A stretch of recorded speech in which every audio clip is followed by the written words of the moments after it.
আল্লাহ নবী সাল্লাল্লাহু আলাইহি ওয়াসাল্লাম তায়েফের মধ্যে চলে গেলেন।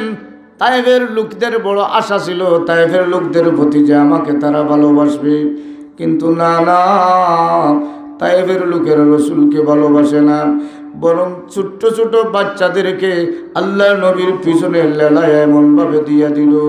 আল্লাহর নবীর উপরে অজুর দ্বারা পাথরের বৃষ্টি হলো, পাথর নিক্ষেপ করলো, যেই পাথরের কারণে রাসূলের সমস্ত শরীর ক্ষতবিক্ষত হয়ে গেল।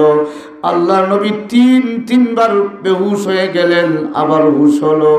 এই অবস্থায় আল্লাহর নবী এত করুণ অবস্থা দেখা দিল। জিবরাইল আলাইহিস সালাম বলেন, ওগো নবীজি, এই পৃথিবীর মধ্যে আমি 3 দিন সময় বড় দ্রুত গতিতে এসেছি। কয়দিন? 3 দিন।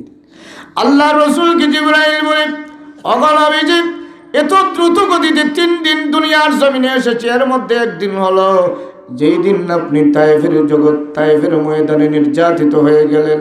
আপনার শরীরতে রক্ত বের হয়ে নিচ থেকে পড়তেছে, আর আপনার চামড়ার মোজা ভেদ করে 1 ফোঁটা রক্ত চামড়ার মোজা ভেদ করে জমিনে পড়বে এমন ভাব। আমি সিদরাতুল মুনতাহে ছিলাম। আল্লাহ রব্বুল আলামিন ডাক দিয়া বলে, জিবরাইল, আমার বন্ধুর পায়ের মোজা থেকে 1টা ফোঁটা রক্ত যদি জমিনের মধ্যে পড়ে যায়, আমি আল্লাহ পুরা তায়েফবাসীকে ধ্বংস করা ওয়াজিব হয়ে যায়। সুবহানাল্লাহ। সুতরাং আমার বন্ধুর রক্তের ফোঁটা মাটিতে পড়লে ধ্বংস করতে হবে, কিন্তু আমি ঘোষণা দিয়েছি আমার বন্ধু যেখানে গজব আসবে না সেখানে, সুবহানাল্লাহ, আমার বন্ধুর খাতিরে আমি গজব দিতে পারি না। জিবরাইল, যাও, রক্তের ফোঁটাটা জমিনে পড়ার আগে আগে তুমি মুছে নাও। জিবরাইল আলাইহিস সালাম বলেন, ওগো নবীজি, আমি সিদরাতুল মুনতাহা 14,000 বছরের দূরত্ব থেকে দৌড় শুরু করলাম, আর সুখের ফলকে আপনার কাছে এসে দেখি রক্তের ফোঁটাটা পড়বে এমন ভাব, আমি মুজা থেকে রক্তটা মুছে নিয়েছি। সুবহানাল্লাহ। আল্লাহর রাসূল এত রক্তাক্ত হয়েছে। আল্লাহ নবী সাইয়্যিদুল মুরসালিন জনাব মুহাম্মদুর রাসূলুল্লাহ সাল্লাল্লাহু আলাইহি ওয়াসাল্লাম তায়েফের ময়দান থেকে ফিরে গেলেন মক্কাতুল মুকাররমায়। আল্লাহ নবী চিন্তায় পড়ে গেলেন, আল্লাহ, আমি আর কোথায় যাব, আমি কোথায় আশ্রয় পাবো, আমার কে আশ্রয় দিবি? আল্লাহ নবী এত চিন্তিত হয়ে গেলেন। আল্লাহ পাক পরওয়ারদিগার আলম জানায় দে, ওগো নবীজি, আপনার চিন্তার কোনো কারণ না, আমি আল্লাহ আপনার জন্য নির্ধারিত একটা স্থান রেখে দিয়েছি, যে স্থানের নাম হলো, সাবেক নাম ইয়াসরিব, আর বর্তমান নাম হইল মদিনাতুল মুনাওয়ারা। সুবহানাল্লাহ। আল্লাহ নবীকে আল্লাহ জানা দিলে আপনার জন্য নিরাপদ শহর হইল মদিনাতুল মুনাওয়ারা। আল্লাহ নবী মদিনাতুল মুনাওয়ারায় চলে গেলেন। দুনিয়ার মধ্যে সবচেয়ে দামি ঘর হইল মক্কা, দামি ঘর হইল বাইতুল্লাহ, আর দামি জায়গা হইল মক্কা। মক্কার মানুষের মধ্যে মনোবড় ভাব যে আমি দুনিয়ার মধ্যে সেরা জায়গার বাসিন্দার, আমি মক্কার বাসিন্দার। এজন্য আরবের অনেক সময় আরবি আমারে চিনস নে, আনা মক্কি, আনা মক্কি হইয়া যাতা দে। এর অর্থ হইল, বুঝে হইল মক্কা যে জন্ম নিছে আসমান থেকে আইছে। কোন জায়গা থেকে? আসমান থেকে আইছে। এ আমার বারা, আরবের লোকে মক্কা হইল সবচেয়ে দামি জায়গা। আল্লাহ নবী ইসলামের জন্য, ইমানের জন্য মক্কায় সবচেয়ে দামি জায়গা ছাড়িয়ে, আল্লাহর ঘর ছাড়িয়ে তিনি মদিনায় চলে গেলেন। মদিনায় 1 বছর, 2 বছর, 3 বছর, 4 বছর, এভাবে 6 বছর কাটাইলেন। কত বছর? 6ষ্ঠ হিজরি, 6ষ্ঠ হিজরি জিলকায়দা মাসে আল্লাহর রসুলের মনের মধ্যে বড় চিন্তা, আল্লাহ, আমি কবে মক্কায় ফিরব, আমার বাড়িঘর দেখবো, আমি বাইতুল্লাহ তওয়াফ করব। 6টা বছর হয়ে গেল, আল্লাহ, আমি মক্কায় ফিরি না। সাহাবায়ে কেরাম, আনসারী সাহাবী যারা, তারা বড় চিন্তা করে, আল্লাহ, নবীজি মক্কায় থাকা অবস্থায় আমরা বারবার মক্কায় গেলাম, বাইতুল্লাহ তওয়াফ করলাম, কিন্তু এখন নবীজিও যান নাই, আমরাও মক্কায় যাইতে পারি না। আর আনসার সাহাবী যারা, এরা এইভাবে মনে চিন্তা করে। আর হিজরতকারী যারা সাহাবায়ে কেরাম, মুহাজির যারা, তারার মনের মধ্যে বড় চিন্তা, আল্লাহ, কবে মক্কায় ফিরবো, বাড়ি ঘর বিবি বাল বাচ্চা রেখে এসেছি, কবে মক্কায় ফিরবো। এইভাবে সাহাবায়ে কেরামদের মনের মধ্যে চিন্তা। আল্লাহর নবী একদিন ঘুমিয়েছেন, স্বপ্নের মধ্যে তাকায় দেখেন আল্লাহর নবী সাহাবায়ে কেরাম নিয়া উমরা আদায় করার জন্য মক্কাতুল মুকাররমায় চলে গেছেন। সুবহানাল্লাহ। কোন জায়গায় গেছেন? মক্কায়। আল্লাহ নবী সাল্লাল্লাহু আলাইহি ওয়াসাল্লাম মক্কাতুল মুকাররমায় উমরা আদায় করার জন্য চলে গেছেন। আল্লাহর রাসূল আবার দেখেন নিরাপদে মদিনায় চলে আসছেন। ফজরের নামাজের পরে আল্লাহর নবী সাহাবায়ে কেরামদেরকে লক্ষ্য করে বলেন, সাহাবীরা রে, আমি গত রাত্রে একটা স্বপ্ন দেখেছি। স্বপ্নের মধ্যে তাকায় দেখলাম তোমাদেরকে নিয়ে ইহরামের কাপড় গায়ের মধ্যে দিয়া আমরা মক্কায় চলে গেছি। মক্কায় বাইতুল্লাহ তাওয়াফ করে উমরা আদায় করে নিরাপদে মদিনায় এসে গেছি। সুবহানাল্লাহ। যেমনি এই স্বপ্ন বলছেন, আল্লাহর রসুলের স্বপ্ন শোনার সাথে সাথে সাহাবায়ে কেরাম এই পর্যন্ত আনন্দিত হয়েছেন। 6 বছর আমরা মক্কা যাইতে পারি না, রসুলের স্বপ্ন বুঝাই দিয়ে শীঘ্রই মক্কায় চলে যাব। সুবহানাল্লাহ।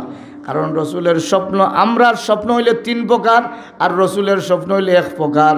আমরার স্বপ্নের মধ্যে 3 প্রকার। 1 প্রকার হইল হাদিসের নাফস, কাল্পনিক স্বপ্ন, রাত্রেবেলা কল্পনা করে দিনের বেলায় দেখে। আপনার দিনের বেলা কল্পনা করে রাত্রেবেলায় দেখে। আরেকটা হইল শয়তানি স্বপ্ন, ঘুমাইছে, ঘুমানোর হয়ে দেখে একটা জাতা দিছে, গরু আইয়া টুসা দিছে, গরু আইয়া টুসা দিছে। এগুলো হইল শয়তানি স্বপ্ন। একটা হইল শয়তানি স্বপ্ন, কাল্পনিক স্বপ্ন, আরেকটা হইল বাস্তব স্বপ্ন। আর আল্লাহ নবীর স্বপ্ন হইল ওহির মর্যাদা নিয়া। সুবহানাল্লাহ। আল্লাহর রসুলের স্বপ্নটা হইল ডাইরেক্ট ওহির মর্যাদা। ওহি যেভাবে বাস্তব, রসুলের স্বপ্ন তেমনভাবে বাস্তব। সুবহানাল্লাহ। আমরার স্বপ্ন, আল্লামা ইবনে সিরিন রহমতুল্লাহি উল্লেখ করেন যে আমরার স্বপ্ন হইল গিয়া, স্বপ্নর কিছু মূল জিনিস আছে, স্বপ্নের কিছু মূল নীতি আছে। কোনো মানুষ যদি স্বপ্নের মধ্যে দেখে হলুদ কোনো জিনিস, মনে রাখবেন ওই বাচ্চার পরনে হলুদ জামা, স্বপ্নের মধ্যে যদি কেউ দেখে হলুদ জামা, স্বপ্নের মূল নীতি হইল শীঘ্রই সে অসুস্থ হয়ে যাবে। কী হয়ে যাবে? অসুস্থ হয়ে যাবে। কিন্তু আবার যদি কোনো মানুষ দেখে হলুদ, কলাটা হলুদ না খালা? হলুদ। পাকলে কি হয়? হলুদ। যদি কোনো মানুষ দেখে কলা দেখে স্বপ্নের মধ্যে, স্বপ্নর মূল নীতি হইল সে শীঘ্রই বিপদ থেকে মুক্তি হইবে। সুবহানাল্লাহ। হলুদ দেখলে বিপদও পড়বে, হলুদ দেখলে আবার মুক্তি পাইবে। তাহলে স্বপ্ন বড় ব্যতিক্রম বিষয়। রসুলের স্বপ্ন হইলে ডাইরেক্ট ওহি। আর আমরার স্বপ্নের মধ্যে অনেক সময় তাবির বিপরীত হয়ে যায়। যেমন খলিফা হারুন রশিদ, নাম শুনছেন নি আপনারা? খলিফা হারুন রশিদের বিবি জুবাইদা খাতুন একবার স্বপ্নের মধ্যে দেখলেন যে গোটা দেশের মানুষ তার সাথে খারাপ কাজ করতেছে। নাউজুবিল্লাহ মিন যালিক। যেমনে স্বপ্নটা দেখছেন, খলিফা হারুন রশিদের বিবি চিন্তা করেন স্বপ্ন কার কাছে বলবো, কারণ স্বপ্নটা বড় বাদ অবস্থা, বড় বাদ অবস্থা। গোটা দেশের মানুষ আমার সাথে খারাপ আচরণ করতেছে, আমার সাথে কুকর্ম করতেছে। এই স্বপ্নটা আমি কার কাছে বলবো? আল্লাহ, এত খারাপ স্বপ্ন আমি দেখলাম। তখন দাসীরে ডাক দিয়ে বলতেছেন, দাসী, তুমি মোহাম্মদ ইবনে সিরিন, সবচেয়ে খাবের তাবির করনেওয়ালা, সবচেয়ে বড় মানুষ, উনার কাছে গিয়ে আমার কথা বলবে না, তুমি নিজে নিজের কথা বলো যে তুমি স্বপ্নে দেখছো গোটা দেশের মানুষ তোমার সাথে জিনা করতেছে। এরপরে উনি তাবির যেটা বলবেন চুপে আমার কাছে নিয়ে আসো। দাসী বলেন, ঠিক আছে আমি যাইতেছি।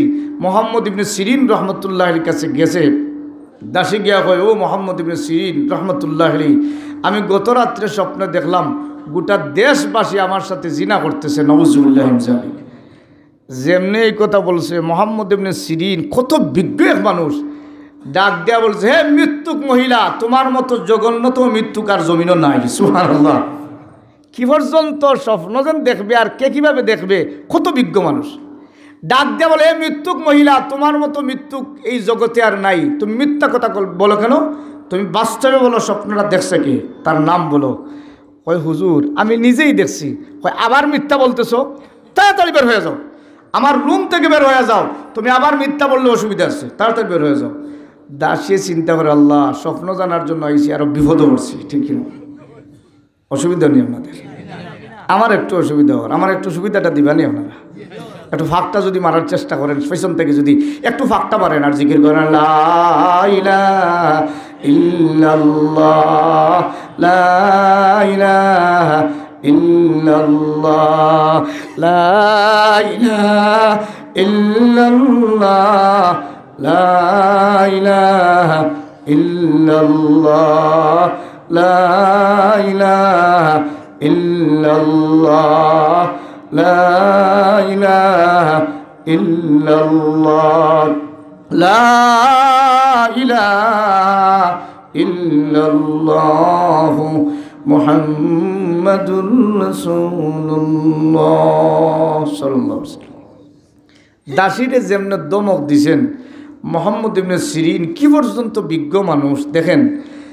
ইমাম মালিক রহমতুল্লাহি আলাইহি তিনি হজের মৌসুম আসছে আর চিন্তা করতেছেন প্রত্যেক মানুষ মক্কায় গাট্টি বুঝকা বুঝাই করে হজে যাইতেছে, আমারও মনে চায় হজে যাইব, তবে আমার বড় ভয় লাগে হজও গেলে মনে আমার মৌতে ধরবে।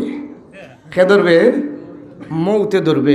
আর হজে যাওয়ার পরে যদি আমি ইমাম মালিকরে মৌতে ধরে ফেলে তাহলে মক্কার লোকেরা আমারও বড় মনে করে আমার আর মদিনার লাশ দিবে না, আমার মক্কায় দাফন করবে। আল্লাহ, আমার জীবনে বড় আশা আমার লাশ যেন মদিনায় দাফন হয়। সুবহানাল্লাহ।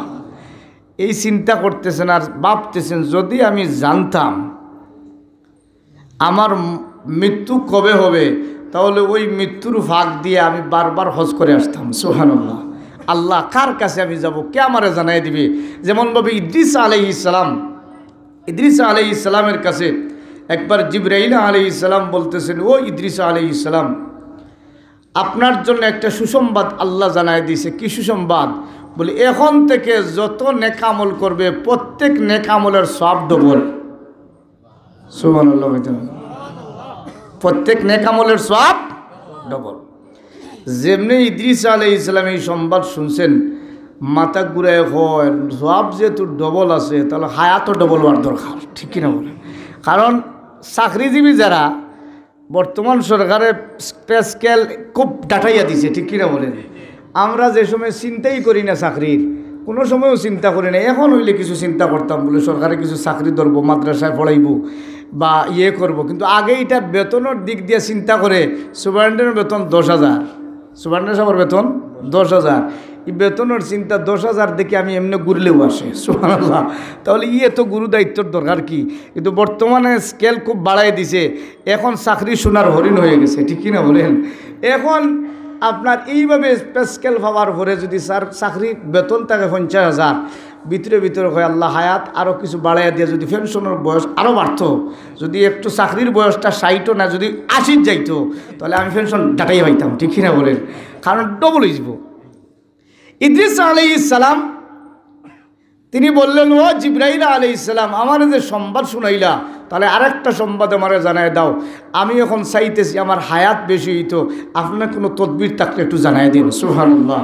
জিবরাইল আলাইহিস সালাম বলেন, ও ইদ্রিস আলাইহিস সালাম, আপনি যে হায়াতের বিষয়ে আমার কাছে দরখাস্ত রাখছেন আমি জিবরাইলও জানি না আমার কতদিন আছে। সুবহানাল্লাহ। আমি নিজেও জানি না আমার হায়াত কতদিন আছে। হযরত ইদ্রিস আলাইহিস সালাম বলেন, জিবরাইল, তাহলে তোমার কাছে আমার দাবি হলো কার কাছে গেলে আমার হায়াতের সংবাদ পাবো? কিছু বাড়াইতে হবে, যেহেতু এখন থেকে ডবল সওয়াব, তাহলে হায়াত যদি বাড়াইল হয় সওয়াবের মাত্রা বাড়াইল থাকবে, আপনি আমাকে একটু সংবাদ দেন। জিবরাইল আলাইহিস সালাম বলেন, হে ইদ্রিস আলাইহিস সালাম, হায়াত আর মৌতের খবর আমি জানি না, তবে জানলেও জানতে পারেন আজরাইল আলাইহিস সালাম। সুবহানাল্লাহ। জানলেও জানতে পারেন আজরাইল আলাইহিস সালাম, ওনার কাছে হয়তো কোনো সংবাদ থাকতে পারে। ইদ্রিস আলাইহিস সালাম বলেন, জিবরাইল, তাহলে আমাকে একটু সাহায্য করেন।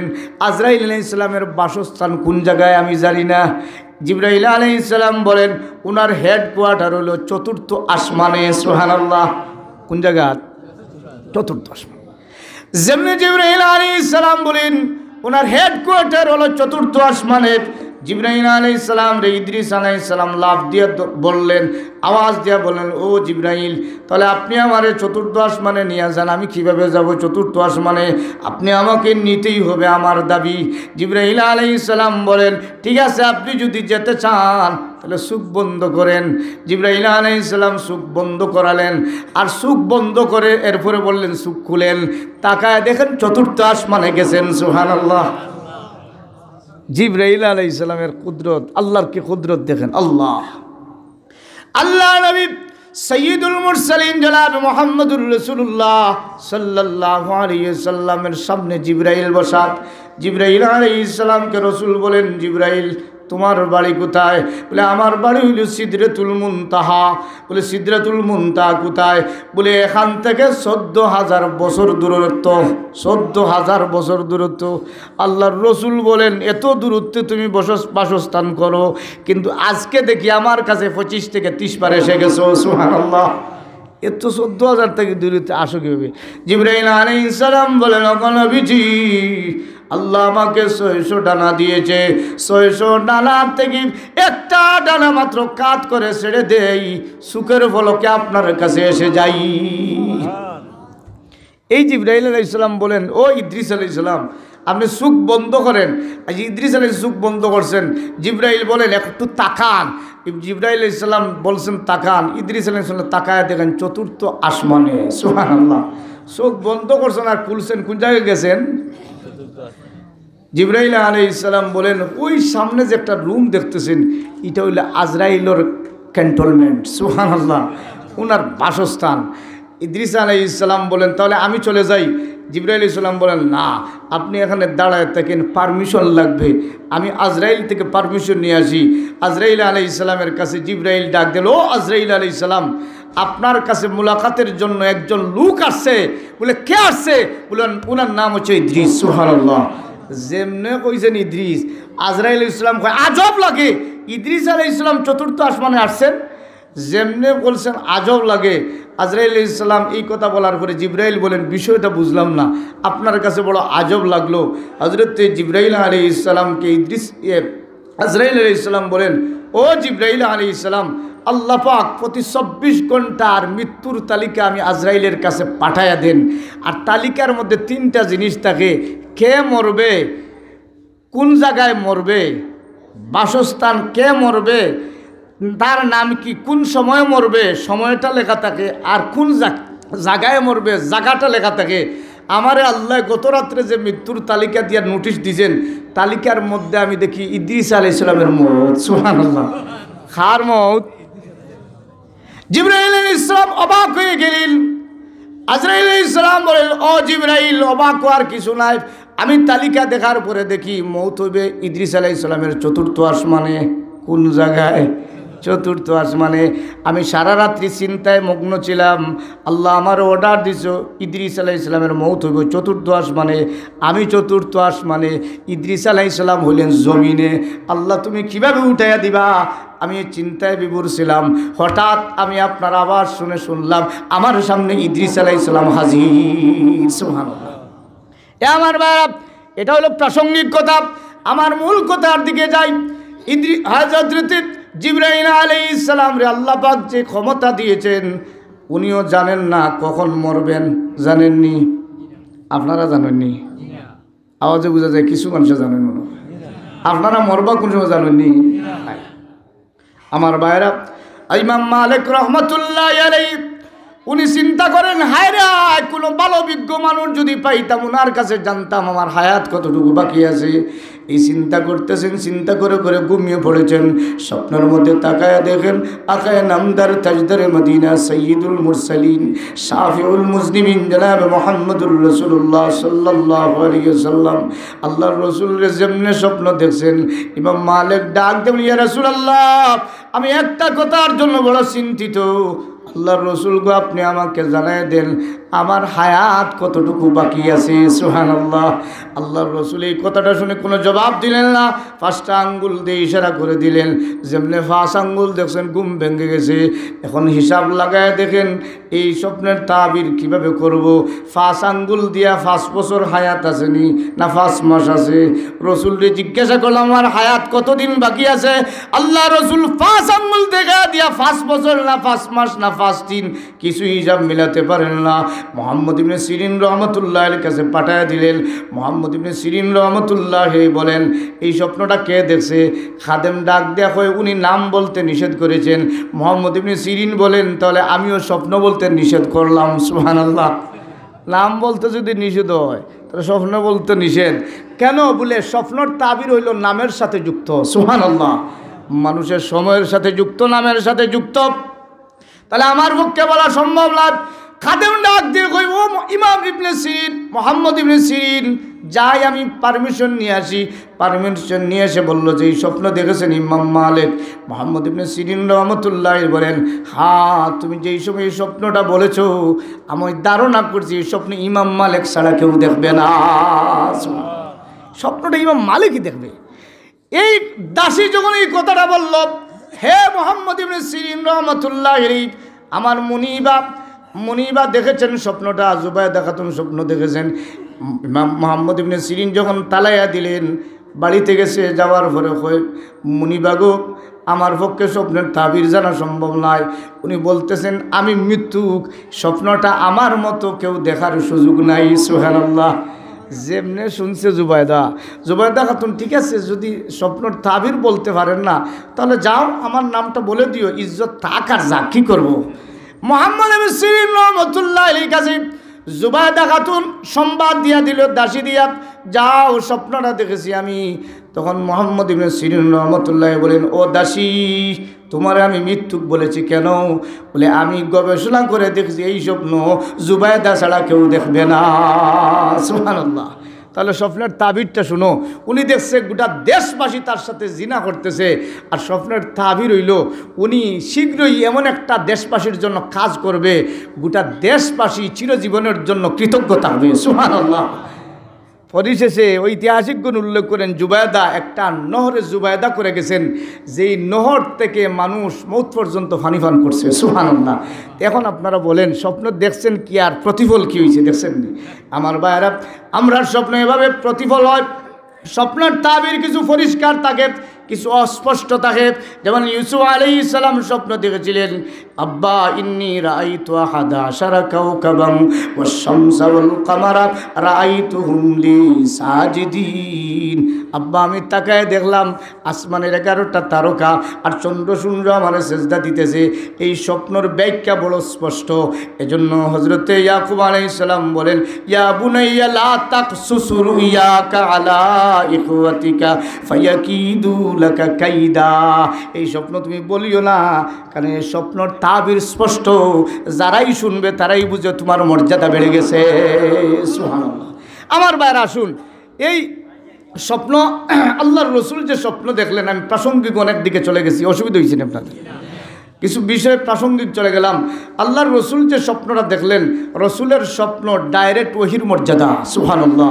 সাহাবায়ে কেরাম চিন্তা করেন যে এবার আমরা মক্কায় ঢুকবই, মক্কায় ঢুকবো। কিছুদিন গেছে, আল্লাহর রসুল মক্কায় ঢুকার কোনো নির্দেশ দেন না। সাহাবায়ে কেরাম একজনের কানে আরেকজন কয়, রসুল স্বপ্নে দেখলেন মক্কায় ঢুকবেন, কবে যাইবেন এখনও বলেন না। এইভাবে যখন কানাকানি ফিস শুরু করছে, আল্লাহর রসুলের কানে যখন ঢুকছে, রসুল একদিন ঘোষণা দিয়া বলে, ও সাহাবায়ে কেরাম, আগামীকাল মক্কাতুল মুকাররমায় উমরার উদ্দেশ্যে রওনা দিব। সুবহানাল্লাহ। যেমনে রসুল বলেছেন আগামীকাল রওনা দিব, 1400 সাহাবায়ে কেরাম রেডি হয়ে গেছেন। সুবহানাল্লাহ। কত সাহাবায়ে কেরাম? আল্লাহ নবীর ঘোষণা শুনে 1400 সাহাবায়ে কেরাম রেডি হইয়া 70টা কুরবানির যন্ত্রের সাথে নিয়ে আল্লাহর রসুল প্রত্যেক সাহাবীর হাতে একটা তরবারি নিরাপত্তার জন্য। আরবে একটা নিয়ম ছিল, নিরাপত্তার জন্য তরবারি রাখতো, যখন তখন ডাকাত ধরে ফেলবে। আল্লাহর রসুল সাল্লাল্লাহু আলাইহি ওয়াসাল্লাম এই সাহাবায়ে কেরাম নিয়ে রওনা দিলেন। ওই রওনা দেওয়ার পরে মক্কা এবং মদিনাবাসীদের মিকাত হলো জুলহুলাইফা মিকাতের স্থানে যখন আল্লাহর রসুল গেছেন, তখন রসুলের কাছে এক সাংবাদিক জানায় দিল, ইয়া রাসূলুল্লাহ, মক্কার কাফেররা তারা ঐক্যজোট হয়ে গেছে, মৌত কবুল আপনাকে মক্কায় ঢুকতে দিবে না। আল্লাহর রসুল বলেন, সাহাবীরা রে, রুম থেকে ঘর থেকে যখন বের হয়ে গেছি, তাহলে আমরা গন্তব্যস্থানে যেতে হবে। সুবহানাল্লাহ। আল্লাহর রসুল 1400 সাহাবায়ে কেরাম নিয়ে রওনা দিলেন। আর মক্কার নিকটে সমতল একটা জায়গার নাম হলো হুদায়বিয়া। কি নাম? হুদায়বিয়া। ঐতিহাসিক এই স্থানের নাম দিয়েছে হুদায়বিয়া। এই হুদায়বিয়া নামক মাঠে আল্লাহর রসুল রাত্রি যাপন করলেন। রসুল করিম সাল্লাল্লাহু আলাইহি সাল্লাম রাত্রি যাপন করছেন। ফজরের আগ মুহূর্তে কাফেরদের ছোট্ট ছোট্ট বাচ্চাদেরকে দিয়া তারা হয়ে যাও মোহাম্মদ সাল্লাল্লাহু আলাইহি সাল্লামের তাঁবুর উপরে পাথর দিয়ে ইটা শুরু করো। এই মাস হইল হারাম মাস, যুদ্ধ করা যাবে না। সে যদি ইচ্ছা করে যুদ্ধ করে আমরা দোষ থাকবে না। আল্লাহর রসুলের তাঁবুর উপরে সাহাবাই কেরামদের তাঁবুর উপরে ফাতর দিয়ে ঝড় বৃষ্টি শুরু হয়েছে। সাহাবাই কেরাম তাঁবুর ভিতর থেকে বের হইয়া কয়েকজন লোককে ধরছে, আল্লাহর রসুলের তাঁবুর কাছে হাজির করে, ইয়া রাসূলুল্লাহ আসামি ধরছি। আল্লাহর রসুল চিন্তা করেন এরারে ধরলে তারা একটা জগলা বাজার সুযোগ পাইবে আর আমাদের উপরে দোষ দিবে। রসুল বলেন না, এদেরকে মুক্ত করে দাও। বাচ্চাদেরকে মুক্ত করে দিলেন। সুবহানাল্লাহ। সাহাবায়ে কেরাম যখন মুক্ত করে দিলেন, কাফের কুফেরা চিন্তা করলো কোনো অবস্থাতে জগলা লাগানো গেল না, তাহলে কিভাবে মুহাম্মদ সাল্লাল্লাহু আলাইহি ওয়াসাল্লামকে বারণ করতে হবে। চিন্তা করতেছে। আল্লাহর রসুল হযরত উমর রাদিয়াল্লাহু তাআলা আনহুকে ডাক দেন, উমর যাও তুমি মক্কার কাফেরদেরকে জানায় দিও যে আমরা উমরা করার জন্য আসছি, যুদ্ধের জন্য আসি নাই, তারা যেন আমরা পারমিশন দিয়ে দেয়। আল্লাহর রসুল সাল্লাল্লাহু আলাইহি ওয়াসাল্লাম হযরত উমরের যেমনি বলেছেন, হযরত উমর বলেন, ইয়া রাসূলুল্লাহ আমারে আপনি মক্কায় ফাটাবেন না, কারণ মক্কার কাফেররা আমারে ফাইলে ছাড়বে না, আমি উমরও তারারে ছাড়তাম না। সুবহানাল্লাহ। উমর ঠান্ডা না গরম? কি পর্যন্ত গরম! আহা! রাসূল করিম সাল্লাল্লাহু আলাইহি সাল্লামের বিবি আয়েশা সিদ্দিকা রাদিয়াল্লাহু তাআলা আনহার সাথে আল্লাহর রসুল একদিন ডাক দেন, আয়েশা। আয়েশা দিকে জবাব দেন না। রসুল বুঝতেছেন মনত দুঃখ ঢুকে গেছে। কিতা ঢুকছে? কিছু বেটিয়ারা দুঃখ আছে না নি, হইছে না ওটা হইছে না ওটা হইছে। আল্লাহর রসুল বুঝলেন। আল্লাহ রসুল ডাক দেন, ও আয়েশা তুমি আমার সাথে যে কথা বলতেছো না, বুঝতেছি তোমার সাথে আমার বিচারের দরকার। সুবহানাল্লাহ। তাহলে আমারও যদি তুমি পারমিশন দাও, তাহলে আমি একজন উপযুক্ত বিচারক আনবো, তোমার বিবরণ তুমি বলবে, আমার বিবরণ আমি বলবো, উনি যে রায় দিবে তুমিও মানবে আমিও মানবো। আয়েশা বলেন ঠিক আছে আমি রাজি আছি। সুবহানাল্লাহ। যেমনে কইছেন রাজি আছি। আল্লাহর রসুল সাল্লাল্লাহু আলাইহি ওয়াসাল্লাম বলেন তাহলে আমি আর কাছে একজন ভালো বিচারক আছেন। আয়েশা বলেন কে? বলে ওনার নাম হচ্ছে উমর। সুবহানাল্লাহ। ওনার নাম কি? রসুল যেমনে বলছেন উমর, এমনিতে আয়েশা বলেন না, এমন বিচারক আমি মানি না। সুবহানাল্লাহ। এমন বিচারক মানি না। আল্লাহ রসুল বলে আয়েশা তুমি কেন মানো না? আয়েশা বলেন ইয়া রাসূলুল্লাহ উনি বড় গরম, আমার বড় ভয় লাগে। সুবহানাল্লাহ। গরম না ঠান্ডা? গরম। আমার ভাইরা, আয়েশা রাদিয়াল্লাহু তাআলা না যখন বলেছেন, আল্লাহর রসুল বলেন আয়েশা তাহলে আমার কাছে আরেকজন ঠান্ডা মানুষ আছেন, উনারে বিচারক, উনি যেহেতু গরম আমি ঠান্ডা। রসুল এক সাহাবীর নাম ঘোষণা দিলেন। আয়েশা বলেন না, আমি উনারেও মানি না। কেন মানো না? বলে উনি এমন ঠান্ডা, আপনার এমন ভক্ত, আপনি যেটা বলবেন বলবেন ঠিক আছে, আপনার যেটা কইবে এটা কইব, তাহলে আমার আর বিবরণ ওনার লাভ আছে নি, উনি যেটাই শুনবেন বলবেন ঠিক আছে। আল্লাহর রসুল বলেন বুঝছি, তাহলে উনার দ্বারা যদি না হয় আরেকজন বিচারক আনবো। ওই বিচারক হচ্ছেন আমার শ্বশুর আর তোমার বাবা। সুবহানাল্লাহ। আমার শ্বশুর আর তোমার বাবা। রাসূল করিম সাল্লাল্লাহু আলাইহি ওয়াসাল্লাম যেমন কইছেন আর সব মাথা লড়ে এখন ঠিক আছে, মনে মনে আব্বা আসুন, ঠান্ডা মানুষ আসুন, অসুবিধা না। আল্লাহ রসুল সাল্লাল্লাহু আলাইহি ওয়াসাল্লাম হযরত আবু বকরের ডাকলেন, আর আবু বকরের ডাকার পরে রাসূল করিম সাল্লাল্লাহু আলাইহি ওয়াসাল্লামের সামনে যাওয়ার পরে আল্লাহ রসুল বিবরণ দিতেছেন আর আয়েশা শুনতেছেন। আবু বকরের কাছে রসুল বিবরণ দিতেছেন, আয়েশার ডাক দেখুন আব্বা ওনার বিবরণে আমার ইখতিলাফ আছে। সুবহানাল্লাহ। দেখেন স্বামী স্ত্রীর কি অধিকার, স্বামী স্ত্রীর কি অধিকার। আল্লাহর রসুলের কথার কারো ইখতিলাফ থাকার কোনো সুযোগ নাই, কিন্তু স্ত্রীর অধিকার আছে। স্ত্রীর কি পর্যন্ত স্বামীর প্রতি স্ত্রীর অধিকার আর স্ত্রীর প্রতি স্বামীর অধিকার। আয়েশা এই কথা বললেন, হযরত আবু বকর রাদিয়াল্লাহু আনহু রাগ করে হাত টানায় কয় আল্লাহর রসুলের কথা দ্বিমত পোষণ করো, তোমার আর ছাড়ার কোনো সুযোগ নাই। সুবহানাল্লাহ। যেমনি রসুল করিম সাল্লাল্লাহু আলাইহি ওয়াসাল্লামের সামনে আবু বকর ধমক দিয়েছেন, আয়েশা চিন্তা করেন আজকে বাঁচার আর কোনো সুযোগ নাই। দৌড়ে দৌড়ে গিয়া আল্লাহর রসুলের পিছনে দাঁড়াইছেন, কারণ আব্বার হাল জানেন, উনি ঠান্ডা মানুষ, রাগ উঠলে ঠান্ডা মানুষের ডাক ঠান্ডা সহজে হয় না। এজন্য চিন্তা করে রসুলের ফিটের আড়ালে দাঁড়াইছেন। এখন রসুলের ডিঙ্গাই আমার মারবেন না। সুবহানাল্লাহ। আবু বকর রাদিয়াল্লাহু তাআলা চিন্তা করেন যে এখন আমি মারতে হইলে রসুলের শানে বেয়াদবি হবে, তাহলে আমার রাগ কান্দা হইতেছে না, নিচের দিকে তাকাইয়া বাইরে বের হয়ে গেছেন। আল্লাহর রসুল ডাক দেন, ও আয়েশা বিচার চলতো না শেষ হইতো। সুবহানাল্লাহ। বিচার চলতো না শেষ হইতো। আয়েশা বিচার চলতো, আয়েশা কথা বলেন না। আল্লাহর রসুল বলেন, ও আয়েশা আমার কাছে সাথে আর বিচার দিয়ে লাভ কি? যেই স্বামীর পিঠের আড়ালে তোমার জানটা রক্ষা পাইল, এই স্বামীর সাথে আর বিচার চলে না। সুবহানাল্লাহ। কি মজা দেখেন, আল্লাহু আকবার, কি মজা। আমার ভাই হযরত ওমর রাদিয়াল্লাহু তাআলা বলেন, এ রাসূলুল্লাহ, ইয়া হাবিবাল্লাহ, আপনি আমাকে পাঠাবেন না, কারণ মক্কার লোকেরা আমাকে তারা বেশি ভালোবাসে না, আমাকে পাইলে তারা ছাড়বে না গো, আমি উমরও তারারে ছাড়ব না, তাহলে হিতে বিপরীত হয়ে যাবে, ফায়দা হবে না। আপনি হযরত উসমান রাদিয়াল্লাহু তাআলাকে পাঠিয়ে দেন। আল্লাহর নবী সাইয়্যিদুল মুরসালিন হযরত উসমান রাদিয়াল্লাহু তাআলাকে ডাক দিয়ে পাঠিয়ে দিলেন, উসমান, যাও মক্কাতুল মুকাররমায় বেঈমান কাফেরদেরকে জানায় দিও আমরা যুদ্ধের জন্য আসি না, শুধু উমরা করার জন্য এসেছি, তারা যেন পারমিশন দিয়ে দেয়। হযরত উসমান রাদিয়াল্লাহু তাআলা যখন মক্কায় ঢুকলেন, বেঈমান কাফেররা ডাক দেয়, উসমান, তুমি আমরার বংশের ছেলে, মক্কায় ফিরছো, ভালো করছো, তুমি এসেছো, তুমি তওয়াফ করো, কিন্তু মুহাম্মদ সাল্লাল্লাহু আলাইহি ওয়াসাল্লামকে পারমিশন দিব না। হযরত উসমান রাদিয়াল্লাহু তাআলা বলেন, তাহলে আমি উসমান এমন কাজ করব না, আল্লাহর রাসূলকে রেখে আমি বাইতুল্লাহ তওয়াফ করব না। যেমনি কথা বলেছেন, কাফেরদের একদল হয়, তাহলে ধরো আর মারো, ধরো আর মারো। একদল হয় মারিও না, আগে বাপ বুঝো। সুবহানাল্লাহ। আলি মারা সহজ নি, কাকুরের ফাইলে ফিটিল্লে কাকুরে যেন খাপড়ার ধরে দিবা, ঠিক কিনা বলেন? কি মনে মনে মারা চিন্তার বিষয় আছে, আলি মারলে কি সহজ হবে? উনিও তো এক সময় ধরবে, হিসাব নিকাশ করা লাগবে। যেমনি হযরত উসমান রাদিয়াল্লাহু তাআলাকে তারা আটকায় ফেলেছে। আল্লাহর নবীর কানে একটা দুঃসংবাদ আসলো, আল্লাহর নবীর কানে আসলো, উসমান রাদিয়াল্লাহু তাআলাকে তারা হত্যা করে ফেলেছে।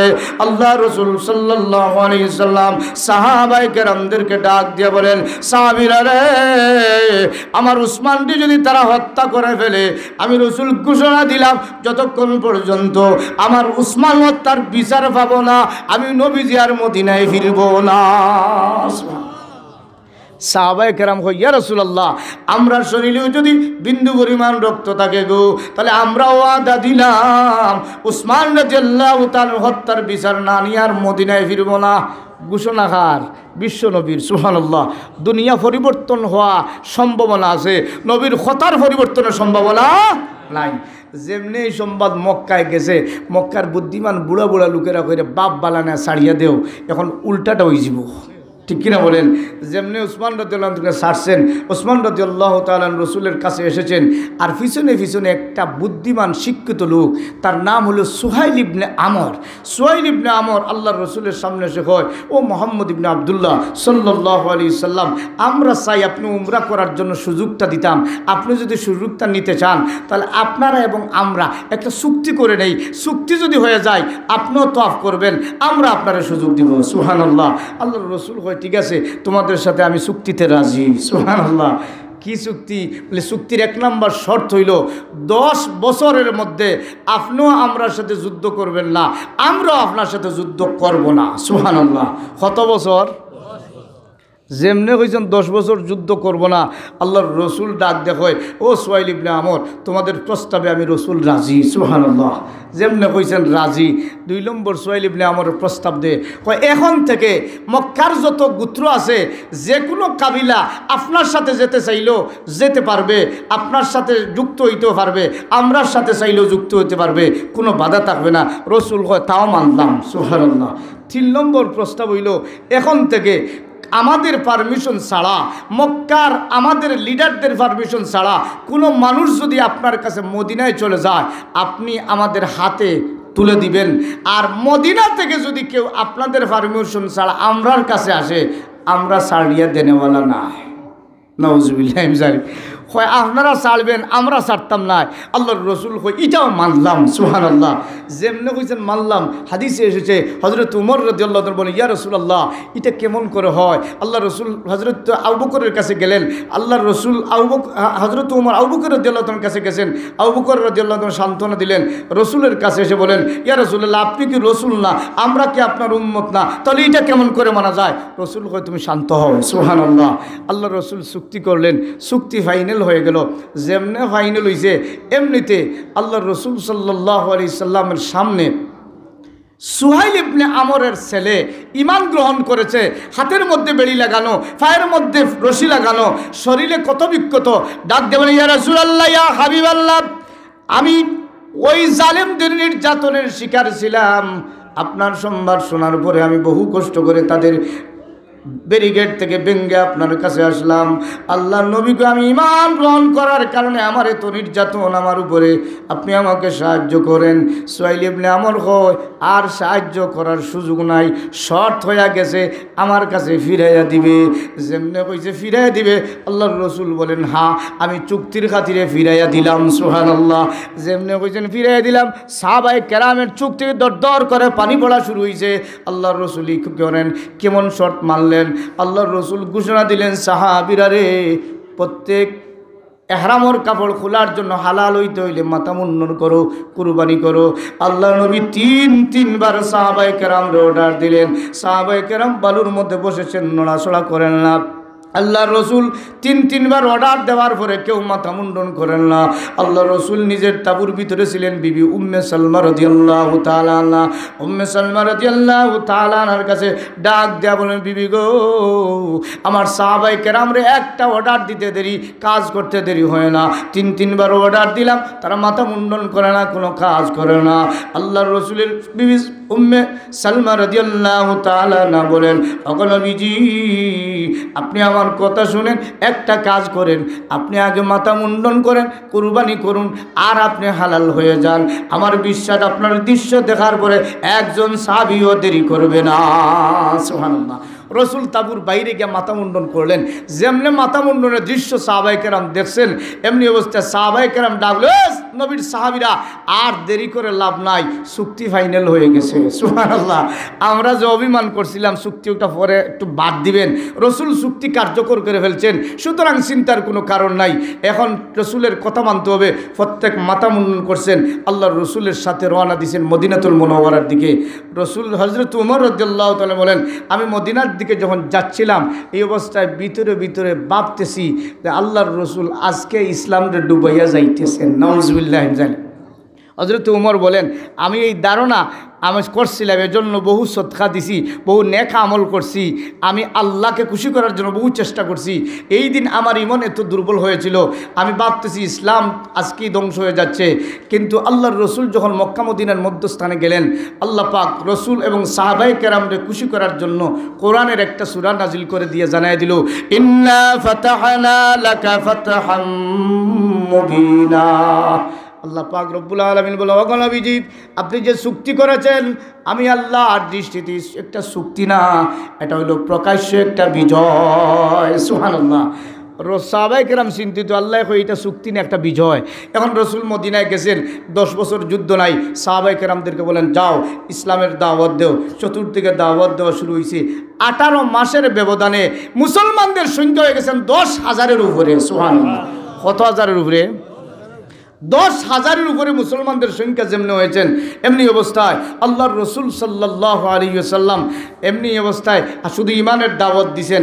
মক্কা থেকে আবু বসির নামে একজন ইমানদার, উনি বাগিয়া মদিনায় চলে আসছেন, আর আল্লাহর রসুলের কাছে আসছেন। আল্লাহর রসুলের কাছে কাফেররা 2টা কাফের ফাটায় দেওয়া হয়, যাও আমরা চুক্তি হইল, কেউ মক্কার পারমিশন ছাড়িয়া গেলে এদেরকে আমরা কাছে দেওয়ার দরকার। তাহলে আবু বসির গেছেন, ওনারে আমরা হাতে তুলে দিতে হবে। আল্লাহর রসুল সাল্লাল্লাহু আলাইহি সাল্লাম এর কাছে মদিনায় 2টা কাফের গেছে, আর গিয়া বলতেছে, আমরা লিডাররা হটাইছেন, আপনার আবু বসিরকে আমাদের সাথে দেওয়া। রসুল কয়, আমাদের চুক্তি অনুযায়ী তোমাদের হাতে দিয়ে দিলাম। যেমনি হাতে দিয়ে দিছে, আবু বসির চিন্তা করেন, আমি মক্কায় গেলে আমার নির্ঘাত মৌত, আর মদিনায় তাহার রাস্তা নাই, দেখি আল্লাহ কি করে।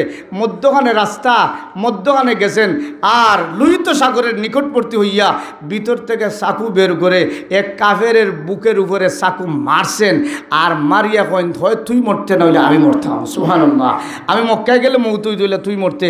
যেমনি চাকু দিয়ে ফাড় দিছেন, কাফের মরিয়া সেফটা, আরেক কাফের কয়, জান বাঁচানি ফরজ।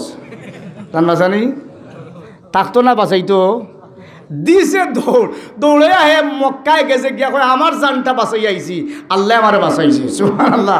এখন মক্কায় যাওয়ার পরে মক্কার কাফেররা এইভাবে চলতেছে, চুক্তি চলতেছে। কিছু মক্কার মুসলমানরা শুনতেছে, ইমানদার নতুন মুসলমান যারা, এরা শুনতেছে যে আবু বসির লোহিত সাগরের কাছে আসেন।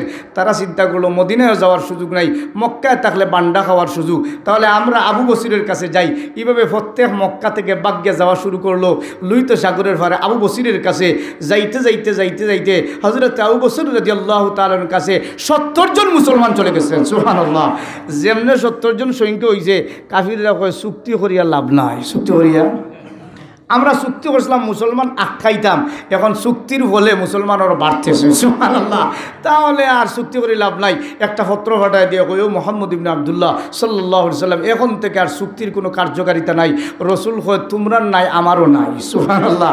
তোমরা যেহেতু নাই আমারও নাই। আল্লাহ নবী সাল্লাল্লাহু আলাইহি সাল্লাম তাকায় দেখেন, যখন চুক্তি তারা লঙ্ঘন করলো, চুক্তি মানলো না, রসুল ঘোষণা দিলেন, সাহাবীরা রে তোমরা রেডি হয়ে যাও, আমরা আগামীকাল মক্কা দখল করে ছাড়বো। সুবহানাল্লাহ। যেহেতু চুক্তি ভঙ্গ করছে, মক্কা দখল করব। যেমনি আল্লাহর রসুল ঘোষণা দিয়েছেন, 10,000 সাহাবী রেডি হয়ে গেছেন, মক্কা দখল করবেন। ওই যে গেল সময় হুদাইবিয়ার মাঠে রসুল অবস্থান করেন, আল্লাহ নবী 10,000 সাহাবায়ে কেরাম নিয়া হুদাইবিয়ার মাঠে অবস্থান করলেন। হুদাইবিয়ার মাঠে অবস্থান করে রাত্রি যাপন করলেন। আল্লাহর নবী সাহাবায়ে কেরামরে বললেন, যাও একটু খবর নিয়ে দেখো মক্কার কাফেরদের অবস্থা কি। হযরত আব্বাস রাদিয়াল্লাহু তাআলা আনহু অনেক মুসলমানেরা, অনেক সাহাবায়ে কেরামরা আল্লাহ নবীর এই কথা শুনে পাহারাদারি করতেছে।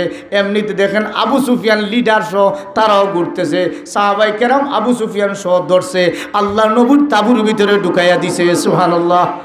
রসুল বলেন, আবু সুফিয়ান যাও, ক্ষমতা আমরা আছে তোমারে মারার, কিন্তু আমরা মারার জন্য আসি না, আমরা মক্কা দখলের জন্য আসছি। সুবহানাল্লাহ।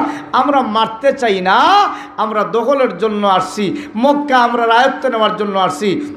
আল্লাহ রসুল ঘোষণা দিল, আবু সুফিয়ান তোমার সম্মান বেশি, আর তোমার সম্মানে আমি একটা ঘোষণা দিলাম, কোনো ব্যক্তি যদি মক্কার লোক জানে বাঁচতে চায় আর তোমার বাড়িতে ঢুকি যায়, আমি মুহাম্মদ সাল্লাল্লাহু আলাইহি ওয়াসাল্লাম মারবো না। সুবহানাল্লাহ। আল্লাহর রসুল এক সম্মান দিলেন, এইভাবে ঘোষণা দিয়া বললেন, যদি কেউ বাঁচতে চায় বায়তুল্লাহর ভিতরে ঢুকে যাক, যদি কেউ বাঁচতে চায় তাহলে নিজের ঘরের দুয়ার লাগাইয়া সে বসে থাক, যদি কেউ বাঁচতে চায় মক্কা ছাড়িয়া বাগুক। এইভাবে রসুল যেমনি ঘোষণা দিয়েছেন, অনেক মক্কার কাফেররা মক্কা ছাড়িয়া বাগছে। অনেকে কয়ে যাওয়ারও জায়গা নাই, থাকারও ভালো ব্যবস্থা নাই, তাহলে মরলে জাগাত মত, মরলে জাগাত মত।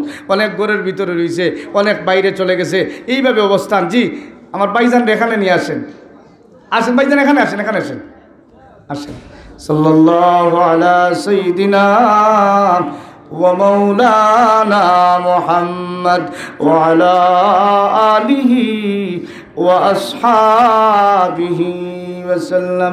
সাল্লাল্লাহু আলা সাইয়্যিদিনা ওয়া মাওলানা মুহাম্মদ ওয়া আলা আলিহি ওয়াসহাবিহি ওয়াসাল্লাম।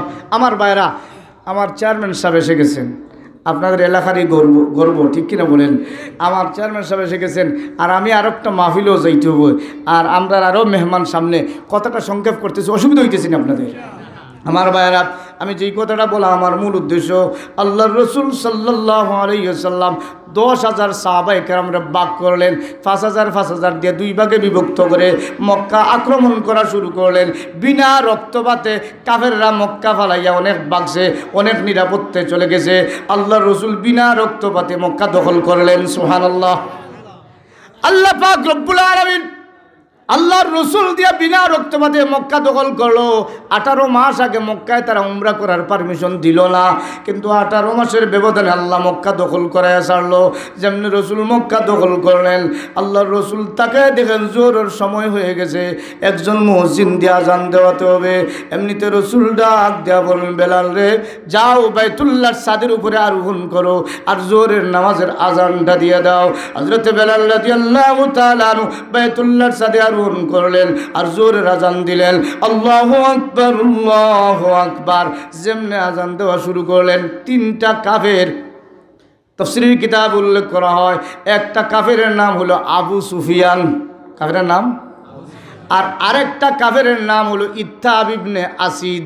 আরেকটা কাফের, 3টা কাফের মিলে তারা চিন্তা করে, আমরা লিডার, এখন যদি রাস্তায় কোনো মানুষ হয় তখন বলতে পারে লিডারই শেষ হয়ে গেছে নি। কত বড় বাহাদুরি, টাকলা মুরাদের মতো কত বাহাদুরি করলা, ঠিক কিনা বলেন? এমন কি শেষ হয়ে গেছে? যেমনি কথা বলবে তখন অনেক লজ্জা হবে। তাহলে মক্কায় থাকলে অসুবিধা, গেলে অসুবিধা, আমরা চলো একটা কূপের ভিতরে একটা গর্তের ভিতরে ঢুকে যায়। জবলে আবু কুবাইসের একটা গর্তের ভিতরে 3টা কাফের ঢুকছে, একটা আবু সুফিয়ান আর আরেকটা হইল ইত্তাব ইবনে আসিদ আর আরেকটা কাফের, 3টা কাফের যেমনে গর্তের ভিতরে ঢুকছে। হযরতে বেলালের আজান যখন শুনছে, ইত্তাব ইবনে আসিদের ডাক দেয়া হয়, বস শুনছেন নি কে যেন বায়তুল্লাহ আজান দিল, তাকে কি চিনেন? ওই লোকটা তো হইল হাবশি একটা গোলাম। আল্লাহ নবী মক্কা দখল করেছে, আমাদের কোনো দুঃখ নাই। একটা দুঃখ হলো একটা কালো বিলাল দিয়া বায়তুল্লাহ আজান দেওয়া দিলা। মক্কার কত সম্মান, আল্লাহর ঘরের কত সম্মান, সব সম্মান লুণ্ঠিত হয়ে গেল, ধ্বংস হয়ে গেল। আল্লাহর নবী কি আবু বকরকে দিয়ে একটা আজান দেওয়াতে পারে না? হযরত ওমর রাদিয়াল্লাহু তাআলা আনহুকে দিয়ে আজান দেওয়াতে পারে না? একটা বিলাল, কালো বিলাল দিয়া কেন আজান দেওয়া দিল? এই কাফের মন্তব্য করলো। 2 নম্বর কাফের মন্তব্য করে কয় মুহাম্মদ সাল্লাল্লাহু আলাইহি ওয়াসাল্লাম এই সময়ে যে বেলাল দিয়ে আজান দেওয়া দিয়েছেন, সুতরাং এমন কুযুগ আমার বাপ দাদা যে দেখে না তারার খফাল বালা। কিতা বলা? কপাল বালা। কেন বালা? বলে এমন কুযুগ তারা কখনো দেখে না। আমরা এই কুযুগ যে আইছি, আমরার কপালটা খারাপ। এইভাবে তারা মন্তব্য শুরু করলো। বেলাল রাদিয়াল্লাহু তাআলা আনহুর কোনো সম্মান দিতে চাইল না। আল্লাহ পাক রব্বুল আলামিন ডাক দিয়ে বলেন, জিবরাইল যাও আমার বন্ধুকে তুমি জানায় দিও, জবল আবু কুবাইসের ভিতরে 3টা কাফের গর্তের ভিতরে আছে। আমি আল্লাহ জানায় দিলাম, সাহাবায়ে কেরাম দিয়ে 3টা কাফেরের জন্য দৌড়ায় আনেন। আল্লাহর রাসূল সাল্লাল্লাহু আলাইহি ওয়াসাল্লাম সাহাবায়ে কেরাম পাঠিয়ে দিলেন। আর আবু সুফিয়ান সহ 3টা কাফের দৌড়াইয়া আল্লাহ নবীর সামনে যখন হাজির করলেন, আল্লাহ পাক রব্বুল আলামিন সূরাতুল হুজরাতের 13 নম্বর আয়াত নাজিল করে জানায় দিলেন, এ দুনিয়ার মানুষের আরে তোমরা ধারণা হইল মক্কায় জন্ম নিলে তোমাদের সম্মান বেশি, আরবে জন্ম নিলে তোমাদের সম্মান বেশি, কুরাইশ বংশে জন্ম নিলে তোমাদের সম্মান বেশি। আমি আল্লাহ আজ থেকে জানায় দিলাম, ইয়া আইয়ুহান নাস ইন্না খালাকনাকুম মিন যাকারিন ওয়া উনসা ওয়া জাআলনাকুম শুউবান ওয়া কাবাইলা লিতাআরাফু ইন্না আকরামাকুম ইনদাল্লাহি আতকাকুম। আজকে আমি আল্লাহ জানায় দিলাম, পৃথিবীর কোনো মানুষের সম্মান আমি আল্লাহর কাছে বেশি না, কিন্তু সবচেয়ে বেশি সম্মান ওই ব্যক্তির বেশি যার অন্তরে তাকওয়ার গুণ আছে বেশি। সুবহানাল্লাহ। তাহলে আসুন আমার মূল আলোচনা শেষ করতে যাচ্ছি। এই দুনিয়ার জগতে প্রধানমন্ত্রী হইলেও আল্লাহর কাছে সম্মান নাই, এমপি হইলেও সম্মান নাই, প্রিন্সিপাল হইলেও সম্মান নাই, ওয়াইজ হইলেও সম্মান নাই। সম্মান আছে কেবলমাত্র রিক্সার ড্রাইভারের, যদি এই ড্রাইভারের অন্তরে আল্লাহর ভয় থাকে। ঠিক কিনা বলেন? সম্মান হলো ওই ব্যক্তি দিন মজুরের, যেই দিন মজুরের অন্তরে আল্লাহর ভয় আছে। আল্লাহ এই আয়াতটা যখন নাজিল করে দিল, আল্লাহর রাসূল সাল্লাল্লাহু আলাইহি ওয়াসাল্লাম বায়তুল্লাহ ঘোড়ার পিঠে আরোহণ করে জানায় দিলে, ও মক্কার লোকেরা, এখন থেকে আল্লাহর কাছে আর কারো মর্যাদা নাই, আল্লাহর কাছে সেই ব্যক্তির মর্যাদা। এতে বেলালের মতো যদি ব্যক্তি হয় আর অন্তরে যদি আল্লাহর ভয় থাকে, তাহলে সারা তামাম দুনিয়ার মানুষের চাইতে বেলালের দাম বেশি। সুবহানাল্লাহ। আমার বাপ, আপনারা শুনেছেন ওয়াশকুরুনি নাম শুনেছেন। উনার নাম হচ্ছে ওয়াইস ইবনে আমর আল কারনি আল ইয়ামনি। উনার বাড়ি হলো ইয়ামন। ওয়াইস ইবনে আমর আল কারনি, আল্লাহ পাক রব্বুল আলামিন উনারে এত মর্যাদা দিয়েছে। আল্লাহর নবী ইন্তেকালের আগে ডাক দেয়া বলেন, এ উমর ইবনুল খাত্তাব, ওয়াইস ইবনে আমর আল কারনির সাথে যদি তোমার মুলাকাত হয়, তাহলে তুমি উনার কাছে তোমার গুনাহ মাফির জন্য দোয়া চাইও। সুবহানাল্লাহ। হযরত ওমর রাদিয়াল্লাহু তাআলার কাছে এই কথাটা জানায় দিলেন। হযরত ওমর কি মর্যাদাশালী সাহাবী, কি মর্যাদাশালী সাহাবী, কিন্তু আল্লাহর নবী এই উমর রাদিয়াল্লাহু তাআলাকে বলতেছেন, ওয়াইস ইবনে আমর আল কারনির যদি পাও, তাহলে তোমার গুনাহ মাফির জন্য দোয়া নিও। হযরত উমর রাদিয়াল্লাহু তাআলা ওয়াইস ইবনে আমর আল কারনির কথা জিজ্ঞাসা করেন, ইয়া রাসূলুল্লাহ, উনাকে আমি চিনব কিভাবে? আল্লাহর রাসূল বলেন, উনাকে চিনতে হলে উনার শরীরের মধ্যে শ্বেত রোগ আছে, সব কমে গেছে, মাত্র একটা ফুটা আছে।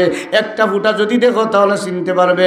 আল্লাহর রাসূল এই কথাটা যখন জানায় দিলেন, হযরত উমর রাদিয়াল্লাহু তাআলা ইয়ামন থেকে লোক এসেছে।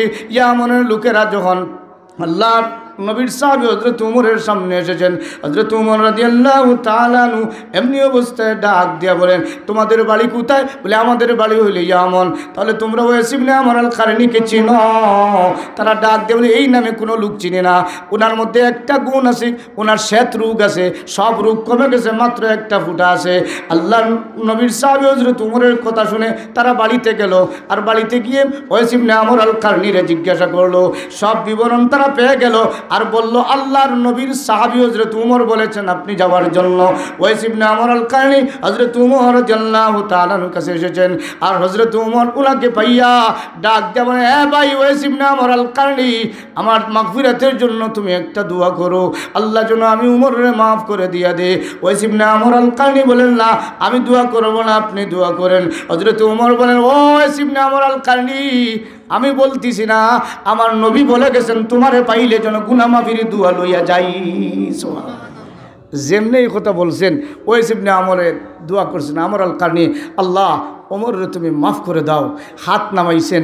হযরত উমর রাদিয়াল্লাহু তাআলা বলেন, ভাই আপনার কি খেদমত করতে পারি? কোনো খেদমতের দরকার নাই। আপনি যাবেন কোথায়? আপনি যদি এখন বাড়িতে যান, ইয়ামনে যান, আমি নিরাপত্তা দিয়ে পৌঁছাই দিব। ওয়াইস ইবনে আমর আল কারনী বলেন, আপনি আমার কোনো নিরাপত্তা চিন্তা করলে আমি আর বাড়িতে যাব না। কেন যাবে না? বলে, আমি যদি বাড়িতে যাই আর লোকেরা যদি সংবাদ পায় আপনি আমাকে দিয়ে দোয়া করাইছেন, তাহলে আমার বাড়ি শুধু দোয়াই ভরে যাবে। সুবহানাল্লাহ। আমার ভাইয়েরা দেখেন, এই ওয়াইস ইবনে আমর আল কারনীর এত দাম কেন? মুফাসসিরিন কেরামগণ বলেন, ওয়াইস ইবনে আমর আল কারনীর আল্লাহর ভয় অন্তরে বেশি ছিল, এজন্য আল্লাহ পাক রব্বুল আলামিন ওয়াইস ইবনে আমর আল কারনীর এত সম্মান বাড়ায়া দিয়েছে। ঠিক কিনা বলেন? আমার ভাইয়েরা আসুন, আমরা আল্লাহর ভয় অন্তরে ঢুকাইতে হবে। আল্লাহর ভয় অন্তরে কীভাবে ঢুকাইবেন? আল্লাহ ঢুকানোর একটা ফয়সালা দিয়েছে। এক নম্বর হলো, বান্দা যদি আল্লাহর ভয় অন্তরে ঢুকাইতে চায়, এক নম্বর আমি আল্লাহর প্রতি বিশ্বাস স্থাপন করতে হবে।